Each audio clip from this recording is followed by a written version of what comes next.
हमारी प्रतिज्ञा है, यदि कोई हमारी बात सुनेगा अथवा हमें बात करते हुए देख भी लेगा, उसे हम अवश्य प्राण दंड देंगे। लक्ष्मण, ये क्या किया?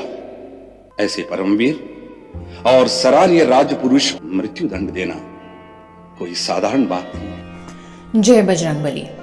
हमारे धर्म ग्रंथ में मर्यादा पुरुषोत्तम प्रभु श्री राम का आदर्श सनातन धर्म के लिए सदैव आदरणीय है, किंतु श्री राम के विषय में कुछ ऐसी बातों का भी ग्रंथों में उल्लेख है जो उनके आदर्श से मेल नहीं खाता। आज हम अपने ग्रंथ कथा रहस्य के इस एपिसोड में कुछ ऐसी ही बातों के गूढ़ रहस्य को बताने जा रहे हैं जो प्रसंग में है कि क्यों प्रभु श्री राम ने अपने आदेश का पालन न करने पर लक्ष्मण जी को प्राण दंड की सजा दी। इस प्रसंग का वर्णन आनंद रामायण के जन्म कांड के 8वें सर्ग में किया गया है। रामायण की यह घटना तब की है जब मर्यादा पुरुषोत्तम श्री राम को संपूर्ण रामायण सुनाने के बाद लौकुश ने अपने आप को प्रभु श्री राम के ही पुत्र होने की बात कही। तब श्री राम ने राजधर्म निभाते हुए उनकी बातों को सुनकर अपना पुत्र होने का प्रमाण उनसे मांगा। तब महर्षि वाल्मीकि स्वयं जगत जननी माता सीता के साथ लौकुश को लेकर अयोध्या श्री राम के दरबार में पहुंचे। ऋषि के दरबार में पहुंचने के उपरांत प्रभु श्री राम की नजर जैसे ही सीता पर पड़ी, वो आश्चर्यचकित हो उठे, क्योंकि माता सीता की भुजा उनके शरीर की शोभा बढ़ा रही थी, जिसे काटने का आदेश श्री राम ने लक्ष्मण को दिया था। हम अपने दर्शकों को बता दें कि प्रभु श्री राम के द्वारा सीता की भुजा काटने का आदेश लक्ष्मण को क्यों दिया गया था, इसकी विस्तृत कथा अपने ग्रंथ कथा रहस्य में हम पहले ही बता चुके हैं। अगर आपने वो अद्भुत कथा नहीं देखी हो तो उस एपिसोड को अवश्य देखें, जिसका लिंक हमने डिस्क्रिप्शन में दे दिया है। तो वापस चलते हैं अपनी कहानी की तरफ। जब प्रभु श्री राम ने सीता को भुजा के साथ देखा तो लक्ष्मण को आदेश दिया कि तुम वो भुजा सभा में यथाशीघ्र लेकर आओ जो भुजा सीता को जंगल में छोड़कर लाए थे। तब लक्ष्मण जी संदूक में रखी सीता जी की उस मायावी भुजा को दरबार में लेकर आते हैं, जो भगवान विश्वकर्मा ने अपने हाथों से बनाकर लक्ष्मण को दिया था।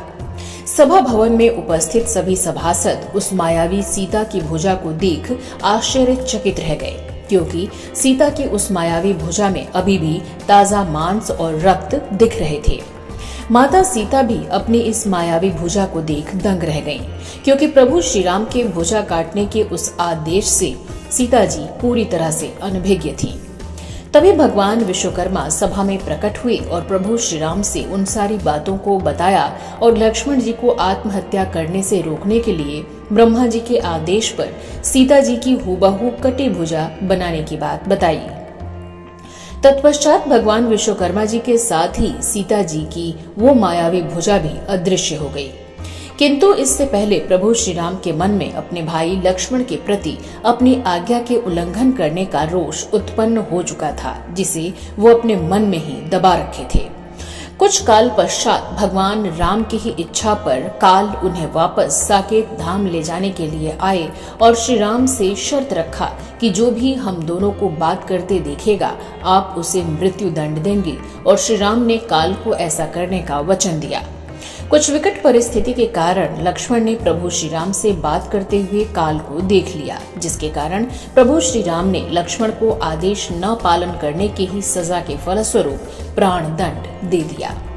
अब हम बताएंगे उस गूढ़ रहस्य को जिसके कारण लक्ष्मण जी को मृत्यु दंड मिला।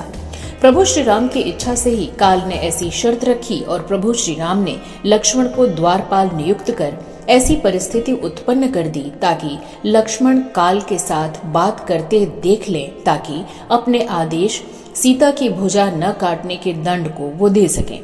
और यही वो रहस्य था कि काल से प्रभु श्री राम वचनबद्ध होने की लीला कर लक्ष्मण को प्राण दंड की सजा सुनाते हैं। जय बजरंगबली। आपको ये कथा कैसी लगी कमेंट बॉक्स में लिखकर जरूर बताइएगा। नमस्कार।